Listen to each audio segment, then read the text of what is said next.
Hello, નમસ્કાર, નમસ્તે students, કેમ છો? Hello and welcome to holistic academy. હું છું શૈલેષ વૈદ્ય અને પીએસઆઈ એમટી ના પ્રેક્ટિસ બેચમાં હું તમારું સ્વાગત કરું છું, જેમાં અમારો ગોલ છે કે તમને સિલેક્શન મળે by studying from the best. આજના ટાઈમમાં શું હોલિસ્ટિકે જે મેકેનિકલ સ્ટાર્ટ કર્યો તો બધા માર્કેટમાં ઉતરી આવ્યા. હોલિસ્ટિકે જે મેકેનિકલ સ્ટાર્ટ કર્યો તો બધા માર્કેટમાં ઉતરી આવ્યા. બધાને સ્ટુડન્ટ્સનું સિલેક્શન કરાવવું છે, પણ કોઈને સ્ટુડન્ટ્સની પડી નથી. સ્ટુડન્ટ્સની પડી હોય ને તો બધું તમને ફ્રીમાં પણ આપી શકાય, પણ ફ્રીની ક્વોલિટી કન્ટેન્ટ ઉપર ડાઉટ હોય એક વસ્તુ હોય, અને સેકન્ડલી સ્ટુડન્ટ્સને એક ડિસિપ્લિન નથી મળતો. એટલે અમે એક મિનિમમ પ્રાઇસમાં તમારા માટે પીએસઆઈ એમટી નો રિવિઝન કોર્સ ચાલુ કર્યો છે, જેના રિલેટેડમાં હું અહીંયા તમને પ્રેક્ટિસ ક્વેશ્ચન કરાવું છું. તો આજે આપણે આને અપલોડ કરીએ છીએ. આ પ્રીમિયર ક્લાસ છે અને તમે જલ્દીથી જોશો કે આપણે કેટલી સ્પીડમાં ટાઈમર લગાવ્યા વગર ક્વેશ્ચનને સોલ્વ કરશું. સો પહેલો ક્વેશ્ચન છે, ક્વેશ્ચન નંબર 13 સુધી આપણે ઓલરેડી ફર્સ્ટ વિડીયોમાં કરી લીધા છે, તો આપણે આ ચેનલ ઉપર આ વિડીયોને જોઈ લેવાનો છે. ઓકે, હવે અહીંયા જે ક્વેશ્ચન છે તમને સમજવાનો છે. Sir, 0.01 kilowatt is equals two, સૌથી પહેલા અહીંયા યુનિટથી ગભરાવાનો નથી. અહીંયા વાત થાય છે 0.01 કિલોવોટની. ઓકે, ચલો લખતા જઈએ. સર, 0.01 કિલોવોટ એટલે હું કેડબલ્યુ આમ લખી શકું. હવે કિલોવોટ શું થાય છે? It is also equals to kilo joule પર સેકન્ડ. એટલે આ 0.01 કિલો જૂલ પર સેકન્ડ. હવે આપણે જૂલમાં કન્વર્ટ કરવું છે તો મલ્ટીપ્લાય કરવું પડશે 10⁻³ થી. હા યા ના? સો આ થઈ જશે 0.01 10⁻³ જૂલ પર સેકન્ડ. હવે 0.01 ઇન્ટુ 1000 કરો તો આન્સર આવે 10 જૂલ પર સેકન્ડ. શું આવે? 10 જૂલ પર સેકન્ડ. ક્લિયર છે?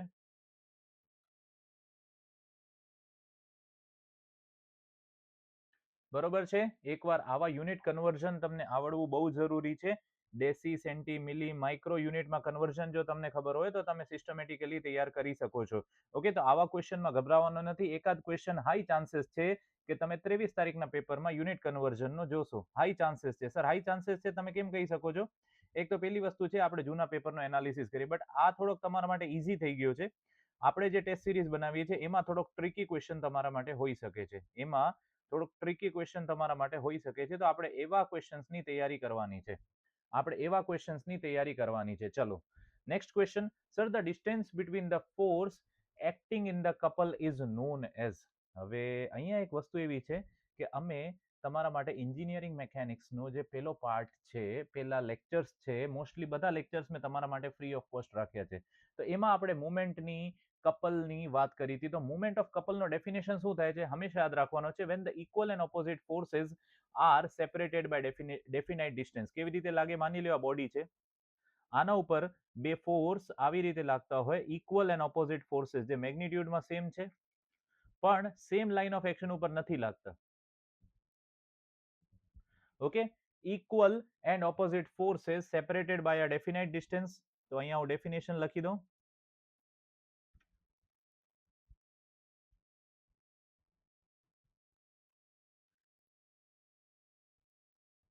Equal and opposite forces separated by a definite distance. તમે નોટ્સમાં જોઈ લો, આનો ડિટેલ એક્સપ્લેનેશન આપણે આપેલો છે. Separated by a definite distance.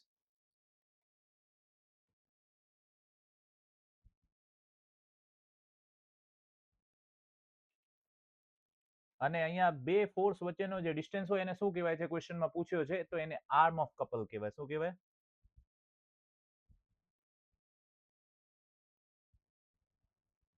સો બચ્ચા, આ ડિસ્ટન્સ ડી છે, આ 10 ન્યૂટનનો છે ફોર્સ. સો બચ્ચા, ફોર્સ શું થઈ જશે? Movement of couple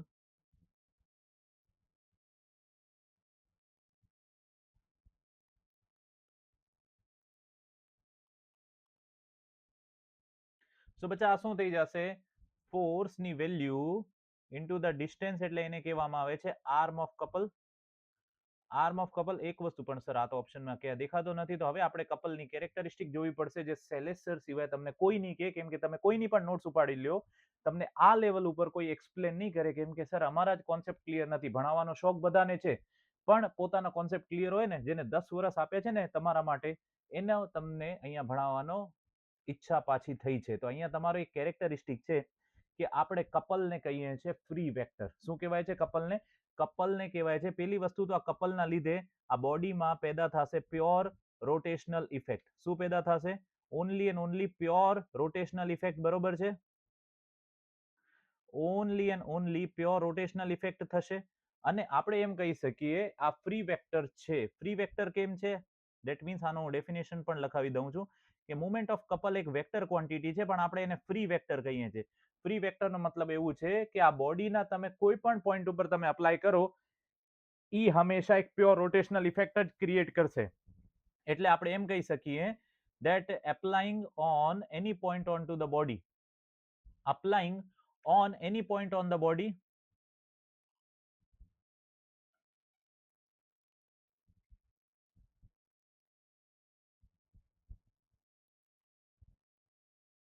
applying onto any point onto the body, net effect is always same. એટલે એનો જે અસર હોય છે એકદમ સેમ હોય છે. net effect is always same. શું છે બચ્ચા? net effect એનો એકદમ સેમ રહે છે. એટલે આપણે કહી શકીએ કે આપણે જે મુવમેન્ટ છે, આપણો જે મુવમેન્ટ છે ઈ છે ફ્રી વેક્ટર. આ તમને કોઈ નહીં કે હવે સર આમાં આન્સર શું થઈ જશે? તો આમાં આન્સર શું થઈ જાય કે ઓલવેઝ અ ફિક્સ્ડ ડિસ્ટન્સ. ના સર, આપણે મુવમેન્ટને કોન્સ્ટન્ટ કેમ રાખી શકીએ છીએ? મુવમેન્ટ ઓફ કપલને કોન્સ્ટન્ટ કેમ રાખી શકીએ છીએ? એમઓસી ને કેમ કોન્સ્ટન્ટ રાખી શકીએ? સો એમઓસી બે વસ્તુ ઉપર ડિપેન્ડ કરે છે. એક છે ફોર્સ અને એક છે ડિસ્ટન્સ બિટવીન ધ ફોર્સ, યા જેને આર્મ ઓફ કપલ કહેવાય છે. તો હું નેટ વેલ્યુ સરખી કેમ રાખી શકું? ઓકે, વન થિંગ ઇઝ કે હું ફોર્સને કોન્સ્ટન્ટ રાખીને, ઓકે, હું એમ કરી શકું. ના, આપણે એક જ ક્વોન્ટિટીને વેરી કરશું તો બીજી પણ વેરી થશે. હું ફોર્સને વધારું તો મારે ડિસ્ટન્સ ઓછો થઈ જશે બે વચ્ચેનો. કેમ થશે સર? ફોર એક્ઝામ્પલ મારો ફોર્સ લાગે છે, આપણે 10 ન્યૂટનનો જ લખ્યો છે, તો આ 10 into four example distance between the two forces 4 છે, 4 મીટર છે ફોર એક્ઝામ્પલ. તો આ મોમેન્ટ ઓફ કપલ કેટલી થઈ? આપણો કપલ થઈ ગયો 40 ન્યૂટન મીટરનો. તો આપણે 40 ન્યૂટન મીટર સોરી કેમ મળી શકે છે? એક મળી શકે છે 10 ઇન્ટુ 4 થી. હવે ફોર્સને વધારો તો ડિસ્ટન્સ ઓછું થતું જાય 20 ઇન્ટુ 2 અથવા 40 ઇન્ટુ 1. આને કહેવાય કે આ જે ડિસ્ટન્સ છે આ ફિક્સ્ડ નથી રહેતો, આ વેરી કરી શકે છે. કેમ કે નેટ ઇફેક્ટ તો સેમ રહેશે, તો આ વેરી કરી શકે છે. એટલે it is a finite variable distance. એ ફિક્સ્ડ ડિસ્ટન્સ ક્યારે નથી. Arm of couple is a finite variable distance. યાદ રહેશે બધાને? Arm of couple is a finite variable distance. Okay, next question. Sir, opening a Limca bottle is due to. મેં તમને કાલે જ એક એક્ઝામ્પલ આપ્યો હતો. જે લોકો મારા સાથે હોલિસ્ટિક એપના પેડ કોર્સમાં સ્ટડી કરે છે, આમ તો એન્જિનિયરિંગ મેકેનિક્સ પીએસઆઈ એમટી ના ક્રેશ કોર્સમાં બધા માટે ફ્રી છે, તો આપણે એટલું યાદ રાખવાનું છે.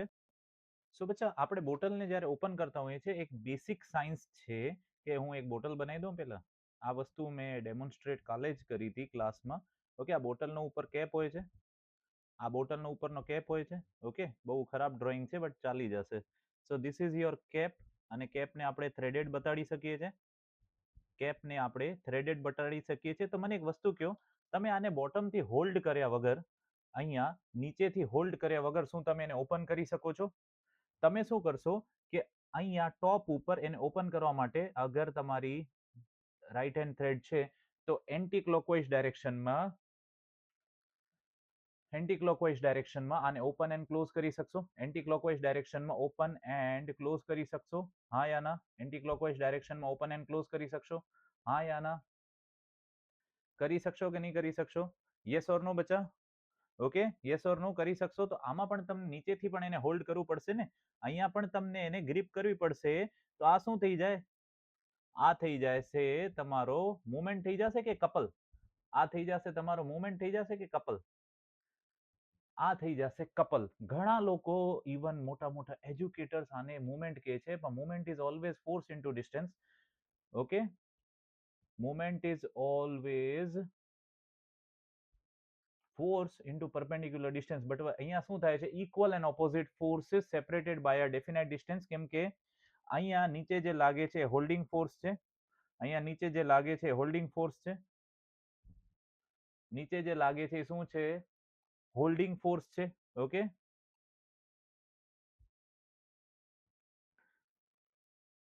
ઓકે, અહીંયા હોલ્ડિંગ ફોર્સ લાગશે.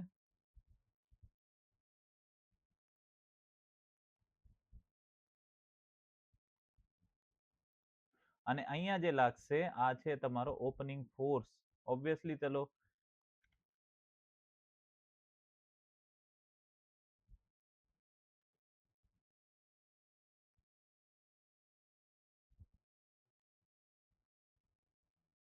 સો બચ્ચા opening a Limca bottle is due to couple, not due to movement. ધ્યાન રાખજો ભાઈ.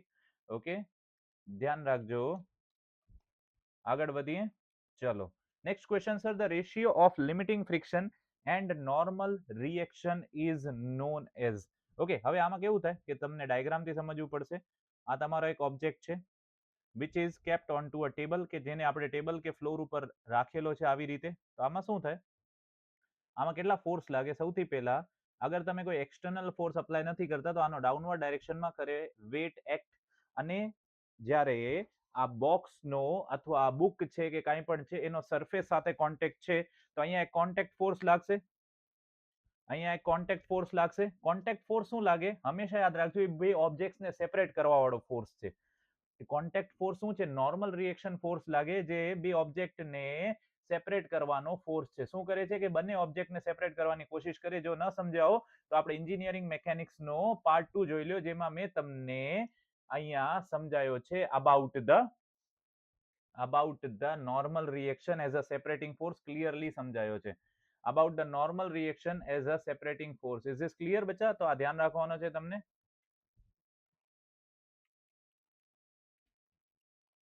ઓકે, તો અહીંયા શું થાય છે કે આ ઓપોઝિટ ડાયરેક્શનમાં એક્ટ કરે આવી રીતે. સો આ થઈ ગયો વેટ, આ થઈ ગયો નોર્મલ રિએક્શન. અને હવે આમાં શું થાય, ફોર એક્ઝામ્પલ અહીંયા તમારો એક્સટર્નલ ફોર્સ લાગે છે તો આનો ટેન્ડન્સી ઓફ મોશન આ બાજુ છે. આ એક્સટર્નલ ફોર્સ પી લાગે છે એટલે આની ખસકવાનો ડાયરેક્શન આ છે. તો ફ્રિક્શન ફોર્સ કયા ડાયરેક્શનમાં એક્ટ કરશે? ફ્રિક્શન ફોર્સ એક્ટ કરશે આના ઓપોઝિટ ડાયરેક્શનમાં. યાદ રાખજો, ફ્રિક્શન ફોર્સ એક્ટ કરશે આના ઓપોઝિટ ડાયરેક્શનમાં. ફ્રિક્શન ફોર્સ આના ઓપોઝિટ ડાયરેક્શનમાં એક્ટ કરશે. બરોબર છે? ઓકે, કયા ડાયરેક્શનમાં એક્ટ કરે છે? ફ્રિક્શન ફોર્સ એક્ટ કરે છે આના ઓપોઝિટ ડાયરેક્શનમાં. તો આમાં શું થાય કે ફ્રી બોડી ડાયાગ્રામ અગર હું અહીંયા બનાવું તો અગર આપણે જોઈએ કે sigma F V is equals to 0, તો એન ઇઝ ઇક્વલ્સ ટુ થઈ જાય ડબલ્યુ, અને sigma F H is equals to 0 એટલે હોરિઝોન્ટલ ડાયરેક્શનમાં ફોર્સને આપણે 0 કરીએ તો ઇક્વિલિબ્રિયમ ઉપર એક્સટર્નલ ફોર્સ તો આના ડબલ્યુ થઈ જાય, પણ આની તો જરૂર નથી. પણ આપણે ફ્રિક્શન ફોર્સ કાઢવાનો હોય કે કેટલું લાગે છે, તો આમાં શું થઈ જાય કે F is always equals to mu into N. આ તમારા લો ઓફ ફ્રિક્શન્સ થી આવે છે. બરોબર છે? આમાં મ્યુ કોએફિશિયન્ટ ઓફ ફ્રિક્શન થઈ જાય, એફ અપોન એન. આમાં એફ શું થઈ જાય છે? લિમિટિંગ ફ્રિક્શન ફોર્સ કહેવાય એને. લિમિટિંગ ફ્રિક્શન ફોર્સ કહેવાય. આનો ડેફિનેશન મેં તમને લખાવેલો છે.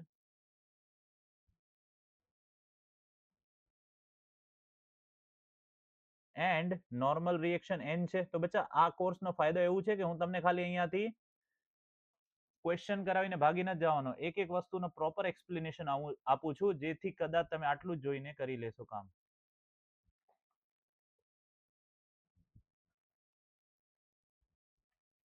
Okay, is this clear? Is this clear? બરોબર, આગળ વધીએ આપણે. ચલો next question is the most important numerical ફ્રિક્શનનો એકવાર તમે જોઈ લો. આપણે પહેલા આને વાંચી લઈએ. Sir, a body of weight 50 Newton is kept onto a plane inclined at an angle of 30 degree. Inclined plane છે. તમને આમાં બહુ ડાઉટ લાગતો હશે, પણ આને હું એટલા ઈઝી વેમાં તમને સમજાવીશ કે મજા આવી જશે. To the horizontal, it is in limiting equilibrium and the coefficient of friction is equals to, and the coefficient of friction is equals to. Okay, બરોબર છે? ચલો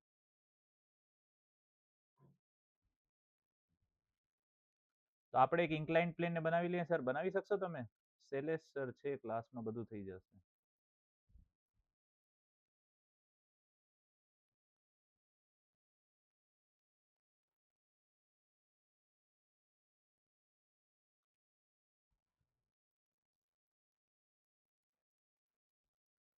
બરોબર છે? તો આ ઇન્ક્લાઇન્ડ પ્લેન થઈ ગયો. હવે આમાં શું થાય, જ્યારે તમે આના બધા ફોર્सेसને સમજવાની કોશિશ કરો, બોડીનો વેટ આપેલો છે.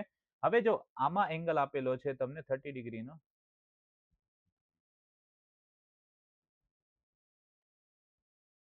30 ડિગ્રી. અને વેટ હંમેશા યાદ રાખજો, વેટ એકદમ 90 ડિગ્રી ઉપર લાગે. It is the force of attraction towards the centre of the earth.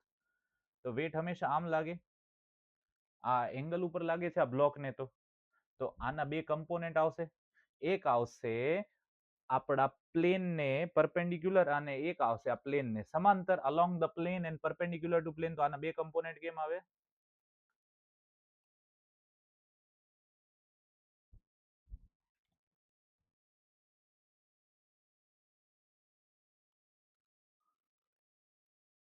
આ 30 ડિગ્રી થશે. તો આ ડબલ્યુ હશે જો વેટ. તો આપણે ખબર છે કે થીટા સાથે જે કમ્પોનેન્ટ બને છે એ હંમેશા કોસ થીટા બને છે. W cos theta and W sine theta. Sorry, આ વાળો કમ્પોનેન્ટ, સોરી, આ ઉભો નહીં આવે, આને આપણે અહીંયા બનાવશું. આ અલોંગ ધ પ્લેન કહેવાય. આને શું કહેવાય? આને પ્લેનના સમાંતર કહેવાય.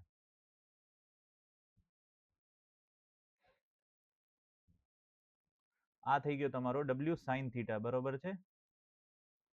W cos theta and W sine theta, બરોબર છે. અને હવે અહીંયા આ બ્લોકનો આ પ્લેન ઉપર કોન્ટેક્ટ છે, તો નોર્મલ રિએક્શન ફોર્સ આવે. આ નોર્મલ રિએક્શન ક્યાં લાગશે? ઉપરની બાજુ. અને ફ્રિક્શન ફોર્સ કઈ બાજુ લાગશે? ફ્રિક્શન ફોર્સ હંમેશા જ્યાં આપણે મોશન થવાની શક્યતા હોય ને એના ઓપોઝિટ ડાયરેક્શનમાં લાગે. મોશન થવાની શક્યતા હોય તો એના ઓપોઝિટ ડાયરેક્શનમાં લાગે, બરોબર છે. બરોબર છે, એની ઓપોઝિટ ડાયરેક્શનમાં લાગે. So this is F.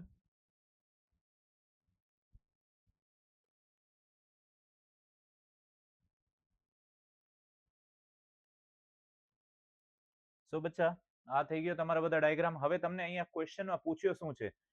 Coefficient of friction will be equals to. તો કરો કામ. અલોંગ ધ પ્લેન અને પરપેન્ડિક્યુલર ટુ ધ પ્લેન આને સરખું કરવાનું. તો સૌથી પહેલા આપણે પરપેન્ડિક્યુલર ટુ ધ પ્લેન જોઈએ.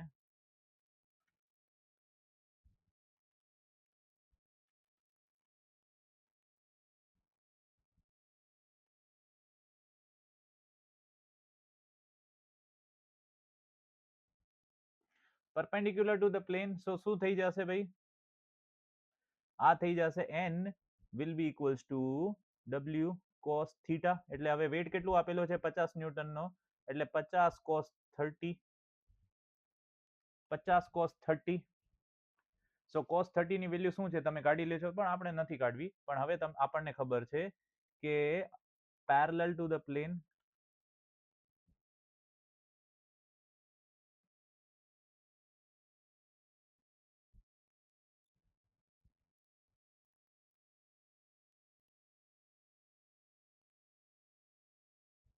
f is equals to w sin theta, એટલે 50 sin theta sin 30 ડિગ્રી. તો ભાઈ આપણે વેલ્યુ યાદ ન હોય ને તોય પણ રમવું પડે. ક્રિકેટ રમતા બધાને આવડે છે ને, તો અહીંયા ભણવાનો છે ને રમવાનો છે. તો આપણને એક રૂલ ખબર છે, f is equals to mu n. તો આનાથી જ મ્યુ મળશે. નાખો વેલ્યુ, નાખો વેલ્યુ. તમને હોલિસ્ટિક એકેડમીની ક્લાસમાં આવ્યા છો, બધા પ્રશ્નોનો હલ મળશે. આપણે ખોટા વાદાઓ નથી કરવાના તમને. આપણે તમારો સિલેક્શન લેવાનો છે. સો f શું થઈ જશે તમારો? 50 sin 30 બરાબર મ્યુ 50 cos 30. સો મ્યુ હવે 50-50 તો કપાઈ ગયો.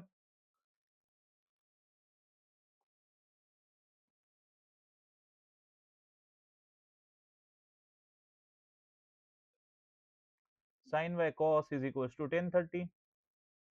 સો tan 30 ની વેલ્યુ શું છે? tan 30 ની વેલ્યુ શું છે? 1/√3.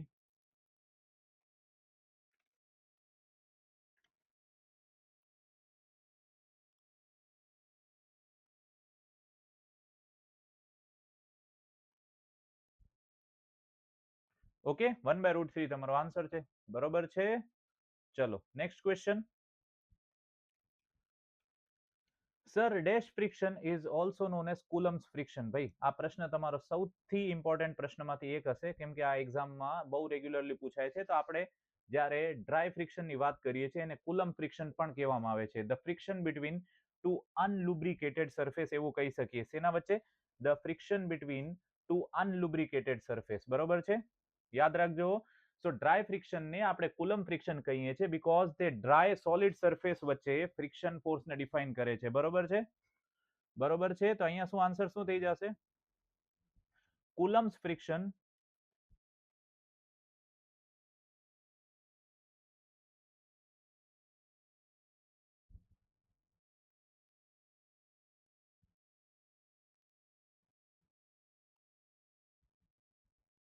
Coulomb friction is also known as dry friction. Okay, dry friction શું કામ કહીએ છીએ? Because એ છે બે solid અને unlubricated surface વચ્ચેનો friction. It is the friction between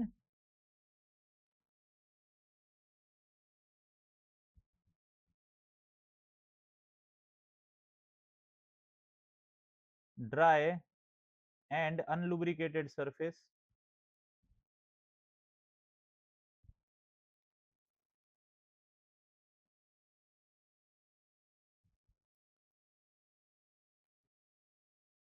so answer is dry friction. બરોબર છે? Answer is dry friction. આગળ વધીએ. ચલો નેક્સ્ટ ક્વેશ્ચન ઉપર આગળ વધીએ. From the graph, identify which region represents the following types of friction. Identify which region represents the following type of friction. આ graph યાદ છે બધાને? આ ગ્રાફ યાદ છે બધાને? આ ગ્રાફ યાદ છે બધાને? નથી યાદ તો બોલો. નથી યાદ તો બોલો.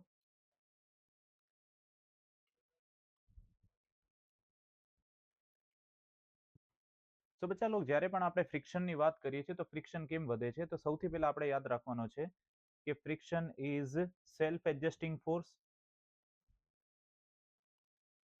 કેમ છે ભાઈ? એના માટે તમને આપણી ક્લાસ જોવી પડશે.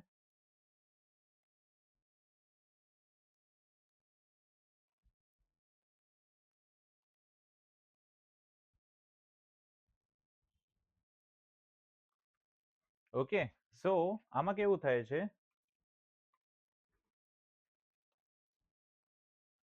શરૂઆતમાં શું થાય છે કે જેમ તમે એક્સટર્નલ ફોર્સ અપ્લાય કરો છો તેમ એક્સટર્નલ ફોર્સ જેટલા વધારતો જાઓ તેમ તમારો ફ્રિક્શન ફોર્સ પણ વધતું જાય છે, કેમ કે ફ્રિક્શન ફોર્સ એટલું જ પિક્ચરમાં આવશે જેટલું તમારો એક્સટર્નલ ફોર્સ ઓબ્જેક્ટ ઉપર લાગે છે. હવે પહોંચતા પહોંચતા એ પહોંચશે ફ્રિક્શન ફોર્સના મેક્સિમમ વેલ્યુ ઉપર, જેને કહેવામાં આવે છે તમારો લિમિટિંગ ફ્રિક્શન. એટલે લિમિટિંગ ફ્રિક્શનનો મતલબ એવું છે કે મેક્સિમમ સ્ટેટિક ફ્રિક્શન ફોર્સ છે.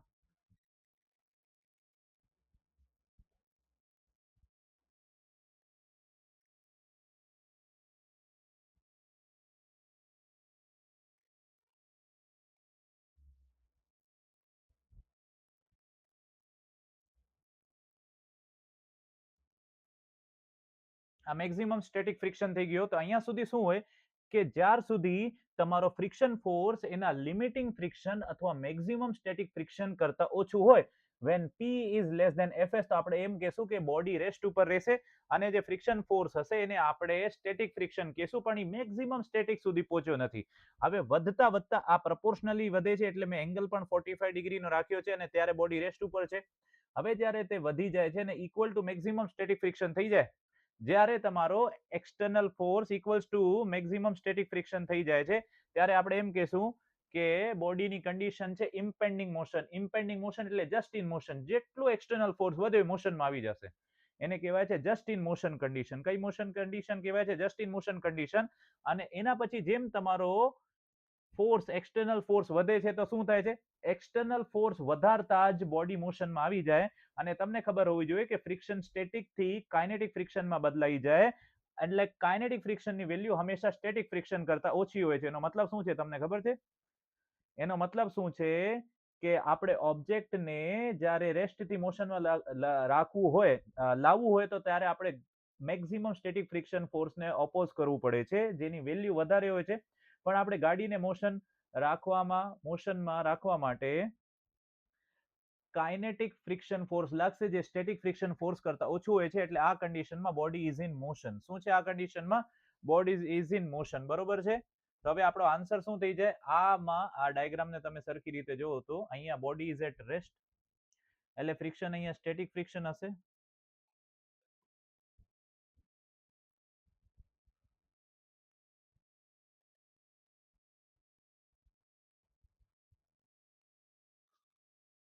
આ પોઈન્ટ ઉપર આપણો મેક્સિમમ સ્ટેટિક ફ્રિક્શન થઈ જશે લિમિટિંગ ફ્રિક્શન.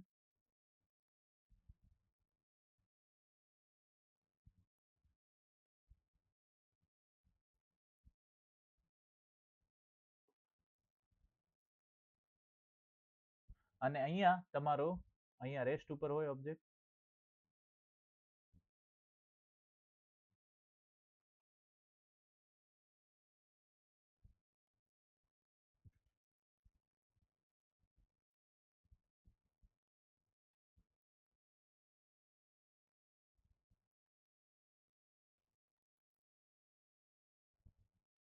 સો અહીંયા આન્સર શું થઈ જશે તમારો સ્ટેટિક ફ્રિક્શન. અહીંયા પોઈન્ટ્સ માર્ક કરેલા છે બરોબર. એ ઉપર આપણો સ્ટેટિક ફ્રિક્શન છે. આન્સર શું થઈ જશે? ઓપ્શન નંબર બી થઈ જશે. સર A1 એટલે તમારો સ્ટેટિક ફ્રિક્શન છે. B3 શું કામ? કેમ કે કાઇનેટિક ફ્રિક્શન આપણે બી ઉપર આવે છે તો એ 3 ના બરાબર છે. લિમિટિંગ ફ્રિક્શન ક્યારે આવે છે? સી ઉપર આવે છે. ના, આમાં થઈ જશે તમારો આન્સર નહીં, આ ક્વેશ્ચન ખોટું છે. આમાં શું થઈ જશે? A1 2 3. ઓકે, એ કન્ડિશનમાં તમારો ફ્રિક્શન શું છે? સ્ટેટિક ફ્રિક્શન છે. બી પોઈન્ટ ઉપર તમારો કાઇનેટિક છે અને સી ઉપર લિમિટિંગ ફ્રિક્શન છે. એકવાર જોઈ લો. અને સી ઉપર લિમિટિંગ ફ્રિક્શન છે. બરોબર છે? એકવાર ચેક કરી લો.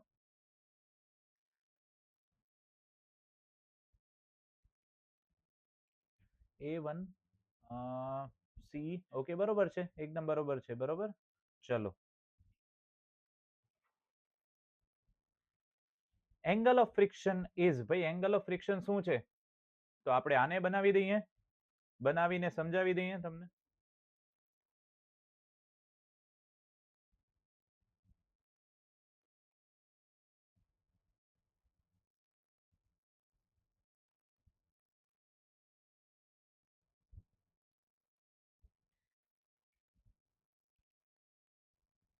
તો બચ્ચા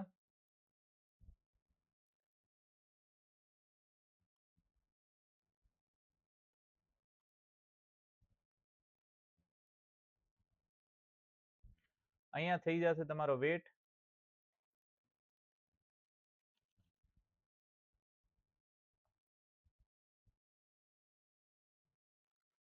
સર આ તમારો નોર્મલ રિએક્શન થઈ ગયો, વેટ થઈ ગયો. હવે આમાં શું થાય? આપણો એક્સટર્નલ ફોર્સ આ ડાયરેક્શનમાં લાગે છે.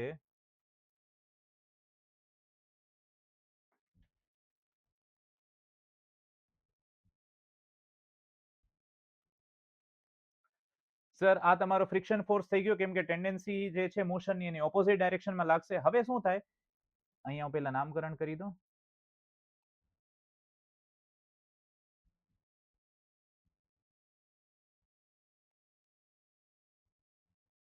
આ તમારો ફ્રિક્શન ફોર્સ થઈ ગયો. હવે શું થાય? ફ્રિક્શન ફોર્સ અને નોર્મલ રિએક્શનનો રિઝલ્ટન્ટ કાઢવાનો છે.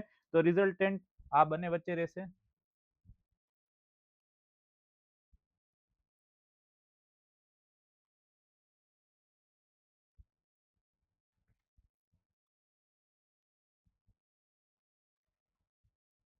ઓકે, આ થઈ ગયું. તો હવે આમાં શું થાય? રિઝલ્ટન્ટ અને નોર્મલ રિએક્શન વચ્ચેનો જે એંગલ છે આને તમારો એંગલ ઓફ ફ્રિક્શન કહેવામાં આવે છે. તો આન્સર શું થઈ જશે? Option number C. Sir the angle between the normal reaction and the resultant of normal reaction and limiting friction. યાદ રહેશે?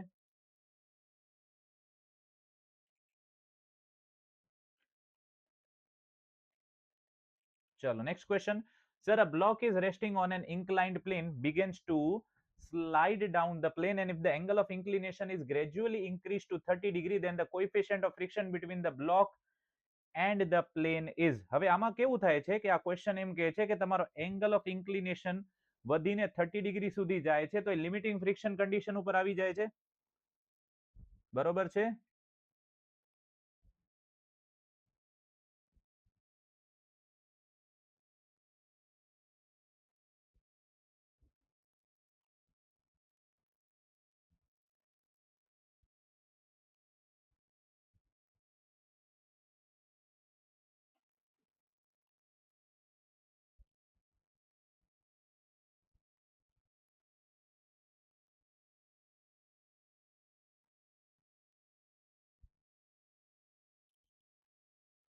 લિમિટિંગ ફ્રિક્શન બરોબર. તો સર આ કન્ડિશન ઉપર શું થઈ જાય? આ કન્ડિશન ઉપર mu is equals two ten theta.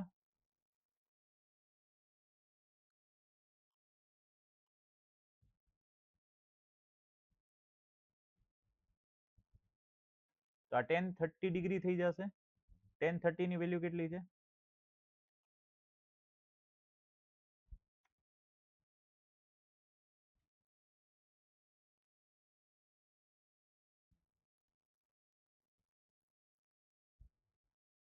One by root three એટલે 1/1.7 એટલે 10/17. 10/18 કરો તો આ 0.5 થી થોડો વધારે હોય તો 0.577 કેલ્સી વગર ઓરલી તમે આને કરી શકો છો. આ થઈ જશે તમારો 0.577. Is this clear? ચલો આગળ વધીએ નેક્સ્ટ ક્વેશ્ચન ઉપર. Sir the minimum angle made by an inclined plane with just the horizontal such that the object placed onto the inclined plane just begins to slide. આપણે શું કહેતા હતા એને? Angle of repose કહેતા હતા. Last કન્ડિશનમાં આ જ હતો.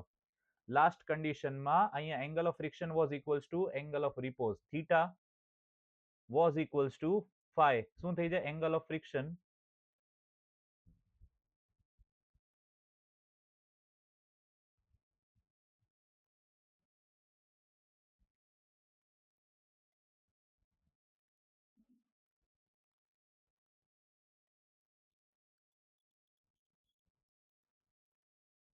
ઓકે બચ્ચા. તો અહીંયા શું થઈ જાય? તમારો આન્સર આને કહેવાય છે એંગલ ઓફ રિપોઝ.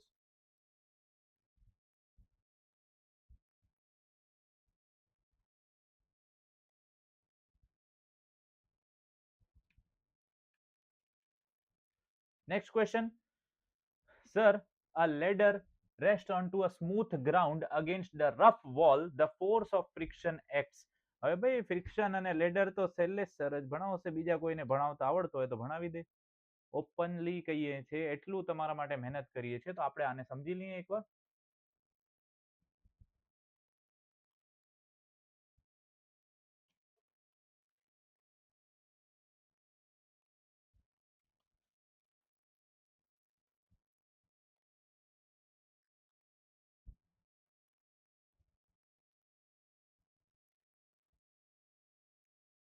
ચલો એક કરતા આના કરતા આમ બનાવીએ ડાયાગ્રામ આપણે.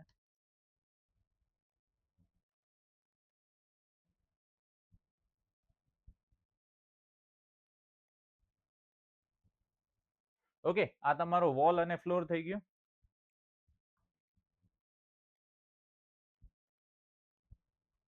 આ તમારો ગ્રાઉન્ડ છે. આ તમારો ફ્લોર છે. સોરી, આ વોલ છે તમારો. આઈ એમ રિયલી સોરી. આ તમારો વોલ થાય. હવે આમાં શું થાય? લેડર એ બનાવી દઈએ.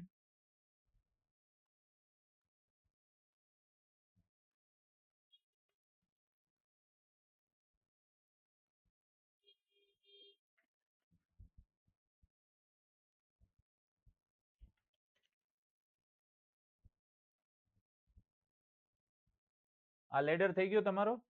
હવે આમાં લેડર શું થાય? બંને બાજુ ફ્રિક્શન થી જ અટકી શકે છે. બંને બાજુ શેનાથી અટકી શકે છે? ફ્રિક્શન થી જ અટકી શકે છે. જો ફ્રિક્શન ન હોય તો ઈ ખસકવા લાગે, મૂવ કરવા લાગે. શું કરવા લાગે? ખસકવા લાગે અને મૂવ કરવા લાગે. તો આમાં શું થાય? આમાં શું થાય? સૌથી પહેલા તમે જો તો આ પોઈન્ટને ફોર એક્ઝામ્પલ મેં કીધું આ પોઈન્ટ એ છે, આ પોઈન્ટ બી છે. હવે આમાં શું થાય? આના સેન્ટર ઓફ ગ્રેવિટી થી, સેન્ટર થી વેટ નીચે બાજુ એક્ટ કરે છે. આ તમારો સેન્ટર ઓફ ગ્રેવિટી થી વેટ નીચે એક્ટ કરશે.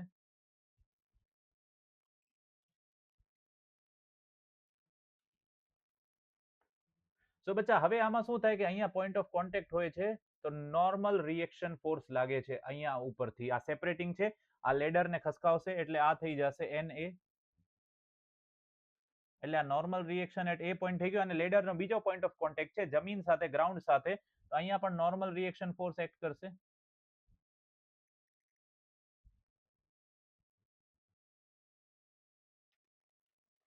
બરોબર છે. હવે આમાં શું થાય કે આની નેચરલ ટેન્ડન્સી શું છે? આની નેચરલ ટેન્ડન્સી શું છે કે આ નીચે બાજુ ખસકશે અગર ફ્રિક્શન ન હોય તો, અને આ આમ ખસકવા લાગશે. તો ફ્રિક્શન ક્યાં એક્ટ કરે? મોશનના નેચરલ ડાયરેક્શન ઓપોઝિટ ડાયરેક્શનમાં. ફ્રિક્શન ક્યાં એક્ટ કરે? મોશનના નેચરલ ડાયરેક્શનના ઓપોઝિટ ડાયરેક્શનમાં. હા યા ના? હા યા ના? મોશનના નેચરલ ડાયરેક્શન ઓપોઝિટ ડાયરેક્શનમાં, તો અહીંયા ફ્રિક્શન કેમ એક્ટ કરશે?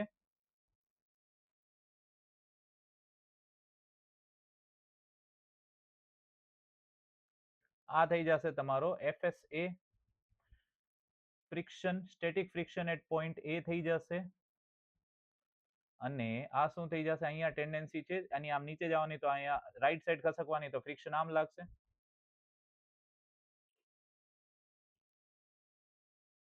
આ થઈ જશે તમારો FSB.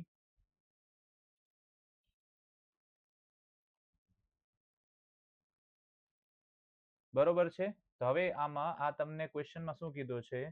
A ladder rests onto the smooth ground against a rough wall. Smooth ground. હવે આ સ્મૂથ થઈ જાય. જો સ્મૂથ ગ્રાઉન્ડ નો મતલબ શું થઈ જાય ખબર છે? સ્મૂથ ગ્રાઉન્ડ નો મતલબ શું થઈ જાય? તો તમારો અહીંયા ફ્રિક્શન 0 થઈ જાય. ઓકે, અહીંયા ફ્રિક્શન 0 થઈ જાય. ક્યાં? ગ્રાઉન્ડ ઉપર.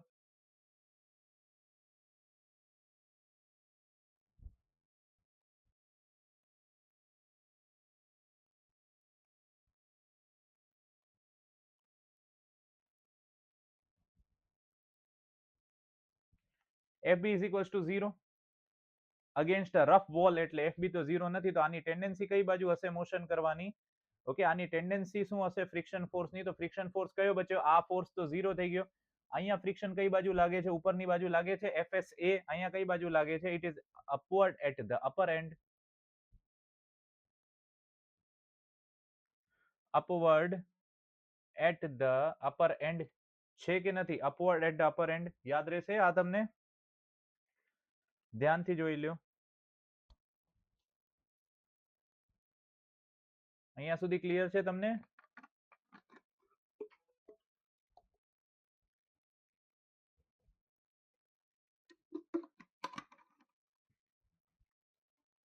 કોઈ સરને આવા ડાઉટ ન પૂછી લેતા, પરસેવા આવી જશે. ઓકે, ચલો next question. Sir, a body of mass 100 kg rests onto a horizontal plane. The value of coefficient of friction between the body and the plane is 0.025. ધ્યાન દેજો, 0.025 છે. Find the work done in moving the body through a distance of 10 meters along the plane. એટલે આ friction નો પણ question થઈ ગયો અને work નો પણ ક્વેશ્ચન થઈ ગયો. આને કહેવાય ક્વોલિટી ક્વેશ્ચન. આ તમને પૂરા ગુજરાતમાં હોલિસ્ટિક એકેડમી સિવાય ક્યાંય જોવા નહીં મળે. તમને હોલિસ્ટિક એકેડમી સિવાય આ બધા ક્વેશ્ચન્સ તમને ક્યાંય જોવા નહીં મળે. બરોબર છે? બરોબર છે. ચલો ટ્રાય કરીએ આને. ટ્રાય કરીએ આને આપણે. ઓકે, ચલો ચલો ચલો આને ટ્રાય કરીએ. બરોબર છે. એકવાર બ્લોકને બનાવી લઈએ.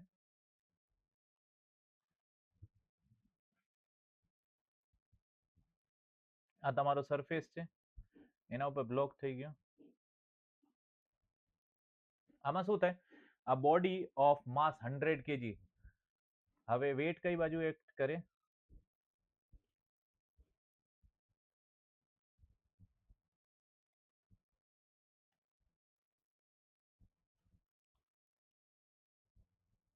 હવે નોર્મલ રિએક્શન ઉપરની બાજુ લાગશે, એ તો ઠીક છે. હવે એક્સટર્નલ ફોર્સ ક્યાં લાગશે?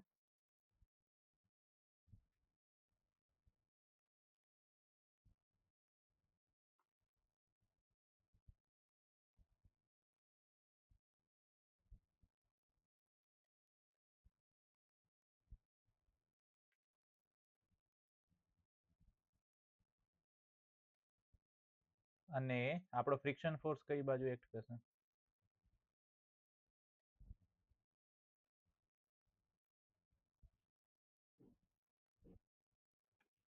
સો બચ્ચા, હવે આમાં શું થઈ જાય?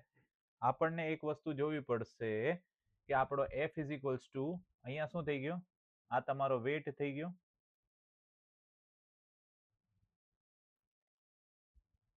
Wet is equals to m into g. આ નોર્મલ રિએક્શન થઈ ગયો. તો n is equals to w is equals to mg. આ પહેલી ઇક્વેશન બને. આ પહેલી ઇક્વેશન બને. સર બીજી ઇક્વેશન કેમ બને? આ તમારો એક્સટર્નલ ફોર્સ છે P. એક્સટર્નલ ફોર્સ છે P. આ બરાબર ફ્રિક્શન ફોર્સ F થઈ ગયો. સો F is equals to mu into n. એટલે આપણે કાઢવાનો શું છે? હા, વર્ક ડન તો કાઢશું પછી, પેલા આ તો કાઢી લઈએ. ઓકે, વર્ક ડન તો પછી કાઢશું. F will be equals to mu into n ની વેલ્યુ m into g. હવે વર્ક ડન કેટલું થઈ જાય? Force into distance. Work done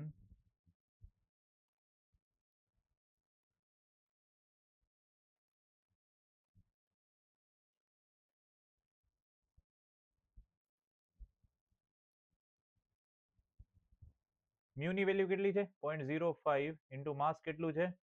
100 kg નો, અને જી ની વેલ્યુ આપણે 10 લઈ લેશું, 1000. તો હવે આને મલ્ટીપ્લાય કરી લ્યો, 25 kg metre.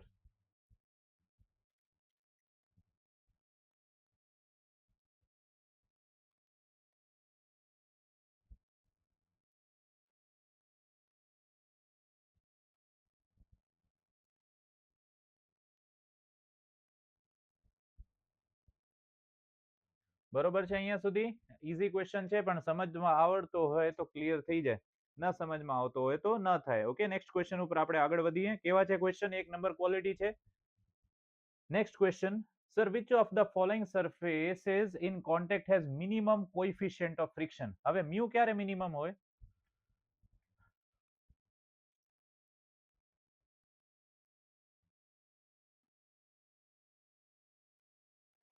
Minimum coefficient of friction નો મતલબ એવું છે.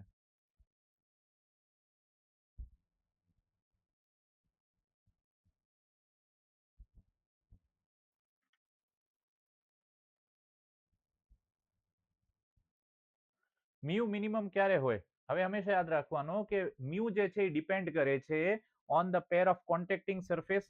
તો હંમેશા યાદ રાખજો, amongst the given option metal થી મેટલ જ કોન્ટેક્ટ સૌથી ઓછો હશે, કેમ કે વુડ રફ છે.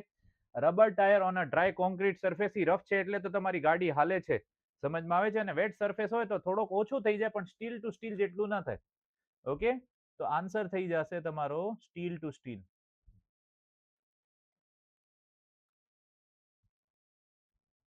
ઓકે, વુડ ઓન વુડ તમારો કોએફિશિયન્ટ ઓફ ફ્રિક્શન કેટલું હોઈ શકે? 0.2 થી 0.5 જેટલું હોય.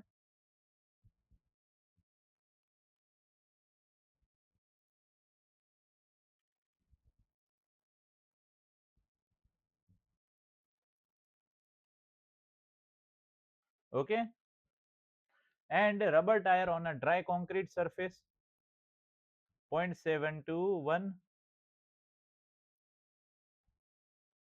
and rubber tire on a wet concrete surface કેટલું થઈ જશે? 0.4 to 0.7.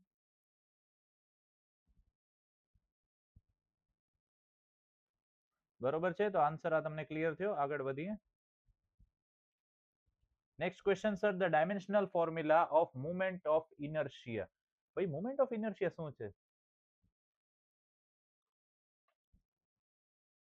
મુવમેન્ટ ઓફ ઇનર્શિયા શું છે? કોઈને કઈ યાદ છે? ઓકે, હવે મુવમેન્ટ ઓફ ઇનર્શિયામાં બે વસ્તુ થાય. એક થાય છે આપણો માસ મુવમેન્ટ ઓફ ઇનર્શિયા, અને એક થાય તમારો એરિયા મુવમેન્ટ ઓફ ઇનર્શિયા. જ્યારે સિસ્ટમેટિકલી ભણતા હો ને તો આ વસ્તુ શીખવા મળે તમને. નકર લોકો ગોખાવે. આપણે ગોખવાનો નથી, આપણે સમજવાનો છે ફંડામેન્ટલ. હું તમને એટલું પણ કહીશ કે મુવમેન્ટ ઓફ ઇનર્શિયાની એપ્લિકેશન કયા કયા વસ્તુમાં આપણે એન્જિનિયરિંગ લાઈફમાં યુઝ કરી શકીએ છીએ, જે ફેકલ્ટીઝને પણ ખ્યાલ નહીં હોય. ઓકે, જે ફેકલ્ટીઝને પણ ખ્યાલ નહીં હોય, તો શીખવા માટે આવવું પડે ને. સો ઇનર્શિયા શું છે? ઇનર્શિયા મટીરિયલની એવી પ્રોપર્ટી છે જે ચેન્જને ઓપોઝ કરે, એટલે રેઝિસ્ટન્સ ટુ ચેન્જને ડિફાઇન કરે છે. શેને ડિફાઇન કરે છે બચ્ચા? રેઝિસ્ટન્સ ટુ ચેન્જને ડિફાઇન કરે છે. હવે અહીંયા વાત થાય છે તમારા ઇનર્શિયાની, મુવમેન્ટ ઓફ ઇનર્શિયાની. ઇનર્શિયા તો ખબર પડી. What is movement of inertia? તો હવે મુવમેન્ટ ઓફ ઇનર્શિયાને આપણે જ્યારે પણ ડિફાઇન કરતા હોઈએ તો બે મુવમેન્ટ ઓફ ઇનર્શિયા આવે. એક આવે માસ મુવમેન્ટ ઓફ ઇનર્શિયા, અને બીજો આવે એરિયા મુવમેન્ટ ઓફ ઇનર્શિયા. તો માસ મુવમેન્ટ ઓફ ઇનર્શિયા શું થઈ જાય? ટેકનિકલી આ સેકન્ડ મુવમેન્ટ આપણે ચલો લખતા જ જાઉં.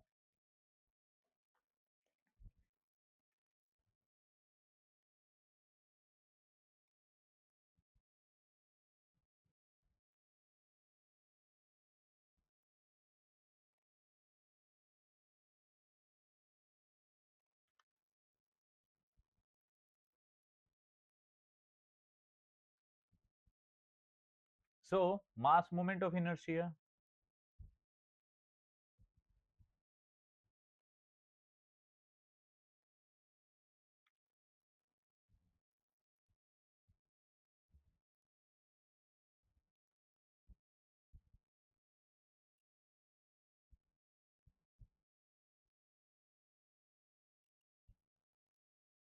સો માસ મોમેન્ટ ઓફ ઇનર્શિયા શું ડિફાઇન કરે છે સર? Resistance to rotation.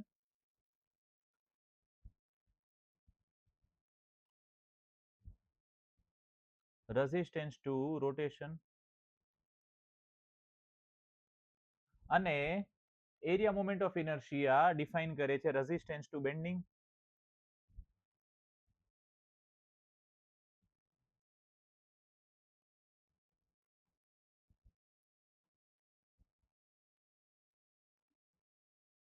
સો બચ્ચા રેઝિસ્ટન્સ ટુ રોટેશન આમાં શું થઈ જાય તમારો moment of inertia I is equals two mk square. Okay, તો આનો યુનિટ શું થઈ જાય? હવે આનો યુનિટ શું થઈ જાય? Kg metre square.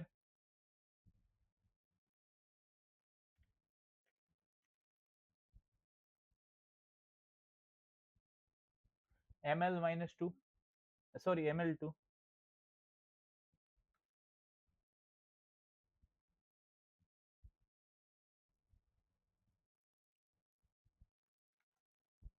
થઈ ગયો ml સ્ક્વેર t0. અને રેઝિસ્ટન્સ ટુ બેન્ડિંગ માં શું આવે?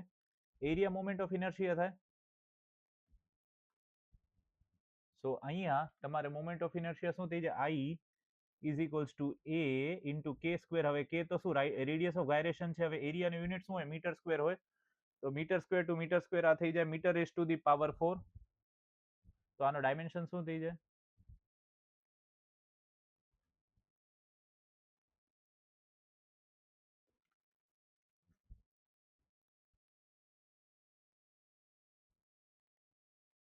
તો આન્સર આમાં શું મેચ થાય છે ભાઈ? ઓપ્શન નંબર સી જો ml square t0.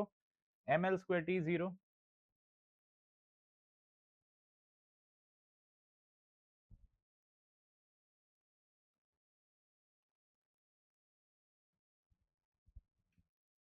Next question, sir. The center of gravity of a semicircle lies at a distance of dash when it is measured along the vertical axis. ભાઈ કેમ થાય? ચલો બનાવો બનાવો બનાવો.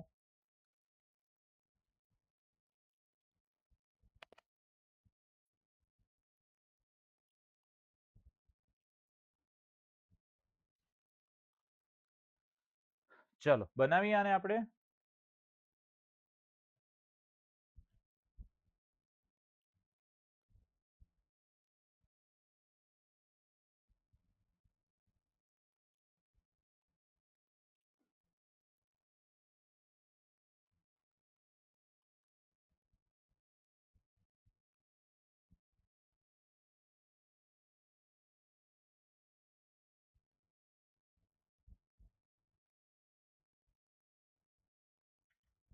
બરોબર છે. તો આ સેમી સર્કલ બની ગયો. તો આમાં શું લખેલો છે? Centre of gravity of a semi circle at a distance of dash from its base measured along the vertical radius.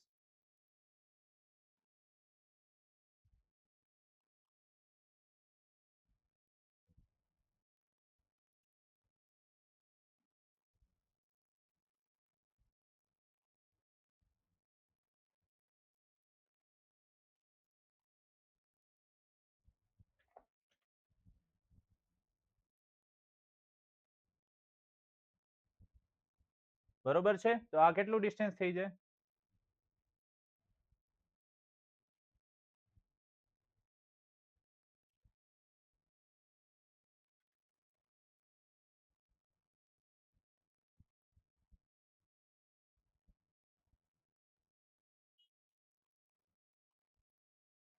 Four R by 3 તમારો આન્સર થઈ જશે ઓપ્શન નંબર સી. ચલો sir, the moment of inertia of a semicircular area about its diameter d is. ચલો try કરીએ. Try કરો ભાઈ.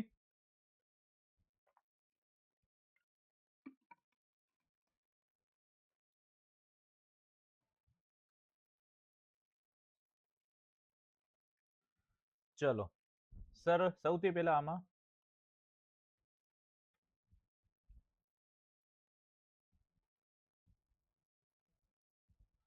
I circle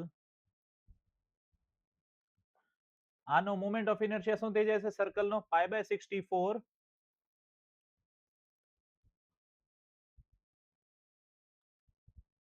5/64 d raise to the power 4, તો semi circular એટલે આનો અડધો થઈ જાય. સેમી સર્ક્યુલર એટલે આનો અડધો થઈ જાય.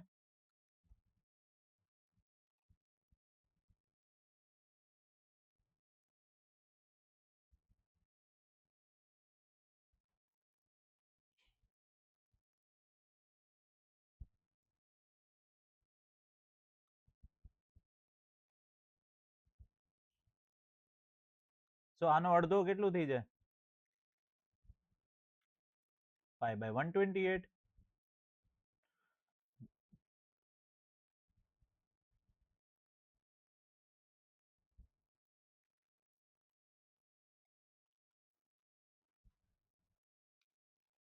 ચલો. Sir, the polar moment of inertia for a hollow shaft with the external diameter capital D and internal diameter small d is given by, try करो भाई, try करो.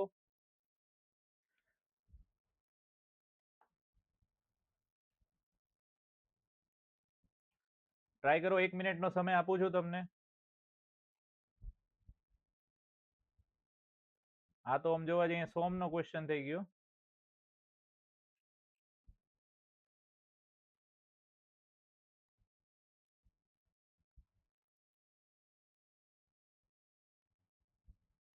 ચલો લખીએ. સો ફોર હોલો શાફ્ટ આપણે પોલાર મોમેન્ટ ઓફ ઇનર્શિયા થઈ જાય છે π/32 d raise to the power 4 minus small d raise to the power 4. Okay, આપણે સોલ્વ કરશું આને, સમજશું ક્યારે? જ્યારે આપણે સ્ટ્રેન્થ ઓફ મટીરિયલની વાત કરશું. ચલો નેક્સ્ટ ક્વેશ્ચન, આને ટ્રાય કરો. Sir, polar moment of inertia કાઢવાનો છે in centimetre raise to the power 4 of a rectangular section having width b 2 centimeter and depth d is equals to 6 centimeter. Try કરો.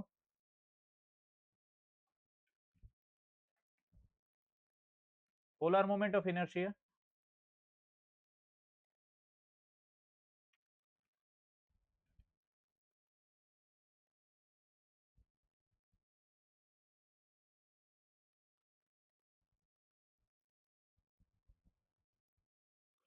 Okay, કેટલું થઈ જશે?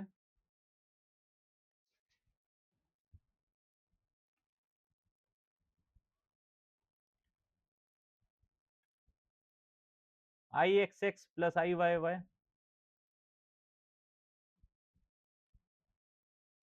Sir, કેટલું થઈ જાય?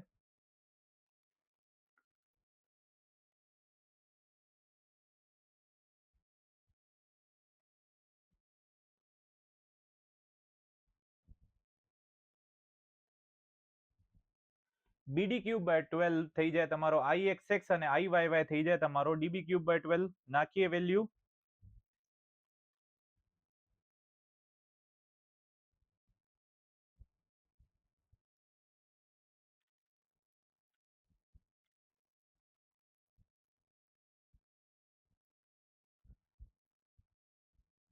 Sir, width 2, depth 6.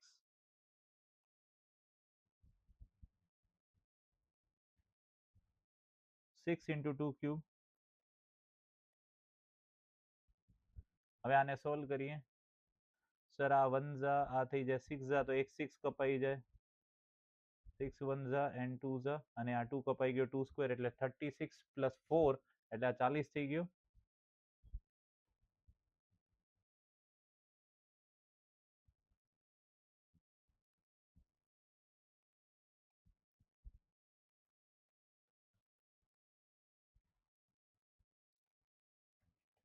આગળ વધીએ. ચલો next question. Sir, the radius of gyration of a rigid body is 5 meter and mass of rigid body is 2 kg. Determine the mass moment of inertia of a rigid body. Try કરો. mass moment of inertia of a rigid body.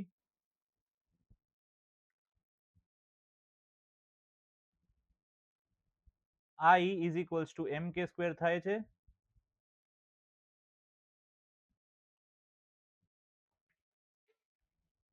સો માસ કેટલું છે?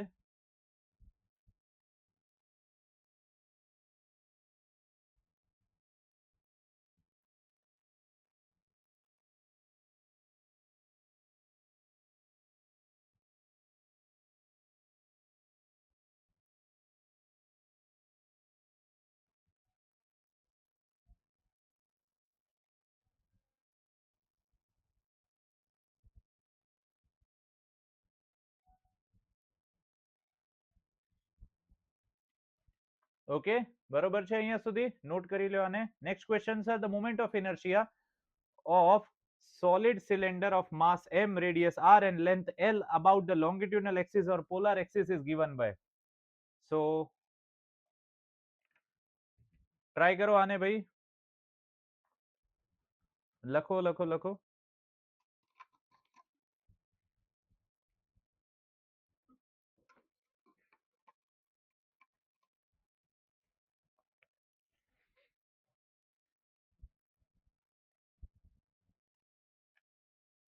સો સૌથી પહેલા આપણે બે ત્રણ formula યાદ રાખવાના છે. Moment of inertia of ring,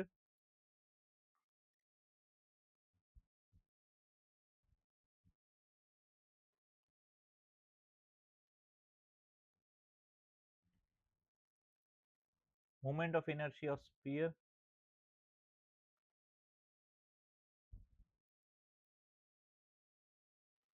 and moment of inertia of hollow sphere.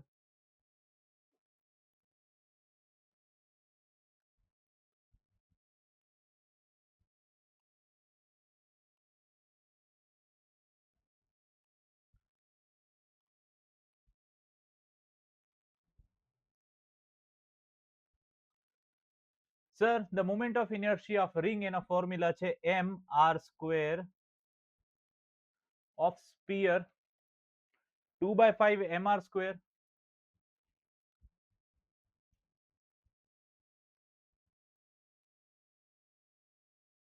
અને હોલો સ્પીયર નો ફોર્મ્યુલા શું છે ભાઈ? 2/3 mr સ્ક્વેર. અને ચોથો છે તમારો સોલિડ સિલિન્ડર અથવા ડિસ્ક.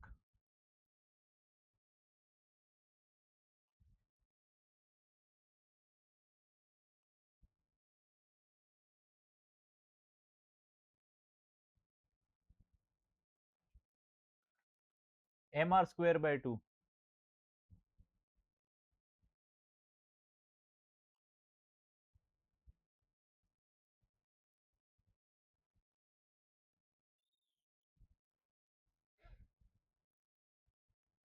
ઓકે, નોટ કરો, સમજો, આગળ વધો. ઓકે, ચલો કાઇનેટિક્સ ના question. Sir, the motion of the body moving on a curved path is given by an equation x is equals to 4 sin 3t and y is equals to 4 cos 3t. The resultant velocity of the car is, ભાઈ find out કરો. resultant velocity કેમ આવશે? Try કરો બચ્ચા.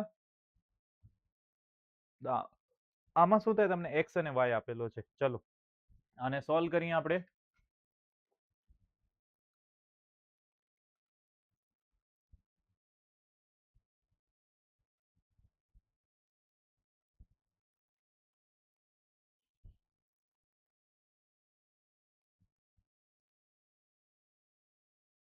Sir, x is equals two કેટલું આપેલો છે? 4 sin 3t.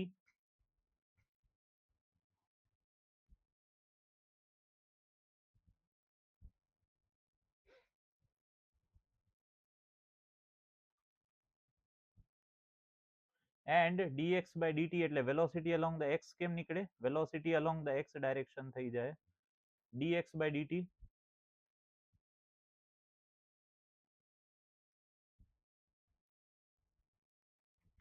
dx by dt, તો આનો ડિફરન્સિએશન શું થઈ જાય? સાઇન નો ડિફરન્સિએશન થશે cos, એટલે 4 તો એમને એમ રહેશે કોન્સ્ટન્ટ, અને સાઇન નો ડિફરન્સિએશન થઈ ગયો cos 3t, અને 3t નો 3 આગળ આવશે એટલે 4 into 3 cos 3t એટલે કેટલું થઈ ગયું? 12 cos 3t. અને y શું છે? 4 cos 3t.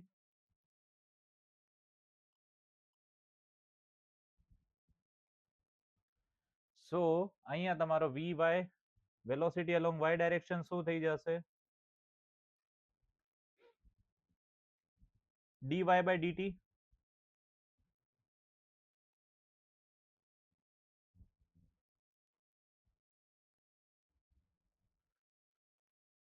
So 4 as it is. અને cos ડિફરન્સિએશન નો, cos નો ડિફરન્સિએશન શું થઈ જાય છે? sin.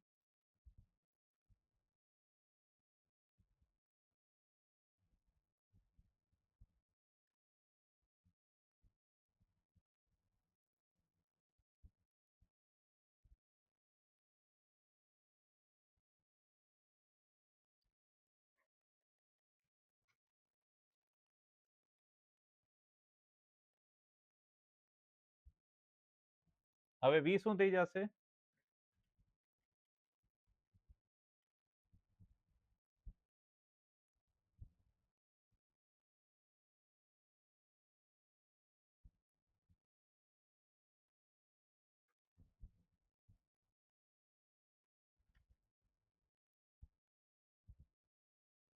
સો બચ્ચા આ થઈ જશે તમારો રૂટ ઓફ vx નો સ્ક્વેર.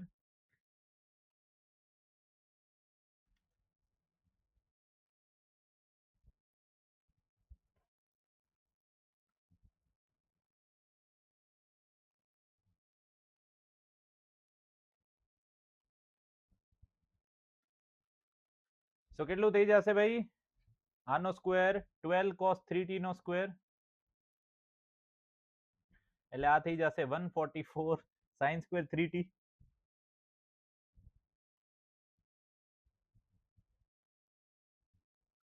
ભાઈ આનો સ્ક્વેર ના થાય, સમજમાં આવ્યો? અને 144 cos square 3t.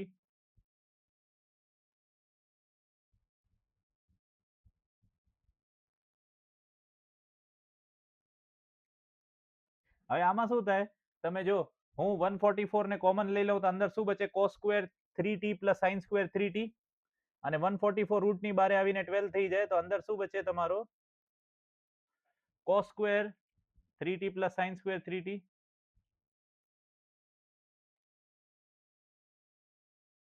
cos square theta plus sin square theta ની વેલ્યુ થઈ જાય 1, તો બચ્યો શું? 12 મીટર પર second.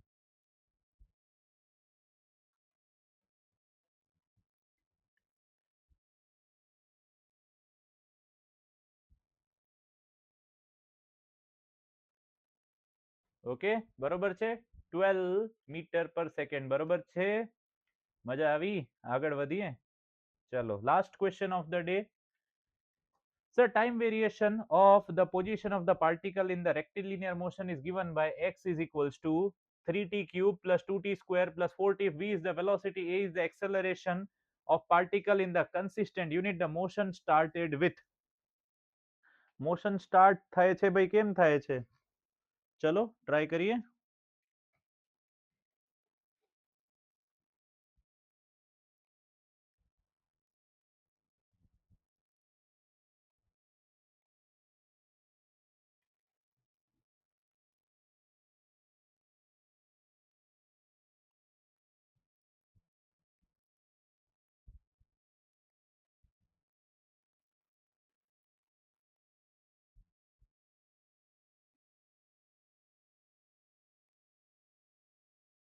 Velocity v is equals to dx by dt થાય છે કે નહીં થાય? તો આનો ડિફરન્સિએશન શું થઈ જશે? 3t ક્યુબ નો 3t સ્ક્વેર થાય, તો આ થઈ જશે 3 આગળ આવશે તો આ 9t સ્ક્વેર, એટલે 3, ચલો એક સ્ટેપ વધારે લખી નાખું, 3 ઇન્ટુ 3t સ્ક્વેર. એટલે આમાં શું થાય કે 2 આગળ આવશે, આ 3 આગળ આવશે અને એનો પાવર એક ઓછો થઈ જશે. 3t સ્ક્વેર પ્લસ આ 2 ઇન્ટુ 2t, ટી સ્ક્વેર નો થઈ જશે 2t અને t નો થઈ જશે 1, 4 થઈ ગયો.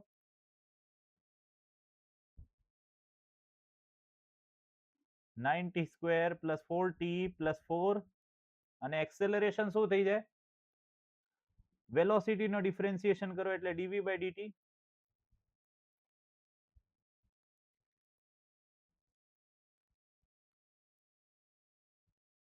dx d square x upon dt square, એટલે આનો ડિફરન્સિએશન કરો તો 9t સ્ક્વેર નો શું થઈ જાય? 9 અને t સ્ક્વેર નો 2t પ્લસ 4,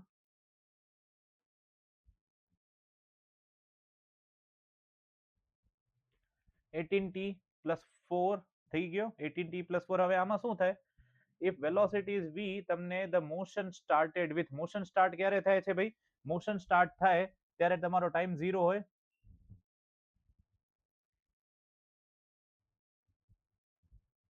ટાઈમ 0 થાય. હવે આમાં t ઇઝ ઇક્વલ્સ ટુ 0 નાખો તો આ 0 થઈ જાય, આ 0 થઈ જાય, બચે શું? 4. એટલે તમારા સ્ટાર્ટિંગમાં વેલોસિટી હશે 4 મીટર પર સેકન્ડ. અને અહીંયા પણ જ્યારે ટાઈમ 0 હોય,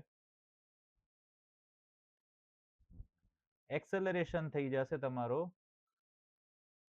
18, તો 0 થઈ જશે, ખાલી 4 બચશે, એટલે 4 મીટર પર સેકન્ડ સ્ક્વેર.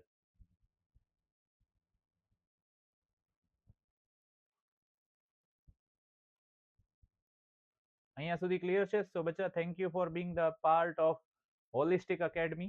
ઓકે, હોલિસ્ટિક એકેડમીના પીએસઆઈ એમટીના બેચનો તમે હિસ્સા બની શકો છો. આની પીડીએફ તમને એપમાં જોવા મળશે. કમ્બાઇન્ડ પીડીએફ આપી દઈશ, બરોબર છે? કમ્બાઇન્ડ પીડીએફ આપી દઈશ, બરોબર છે? ચલો દેન, જય હિન્દ, જય ભારત એન્ડ વંદે માતરમ. અને પીએસઆઈ એમટીના રિવિઝન કોર્સમાં જોડાવા માંગો છો તો ડિસ્ક્રિપ્શનમાં મળી જશે લિંક. ઓકે,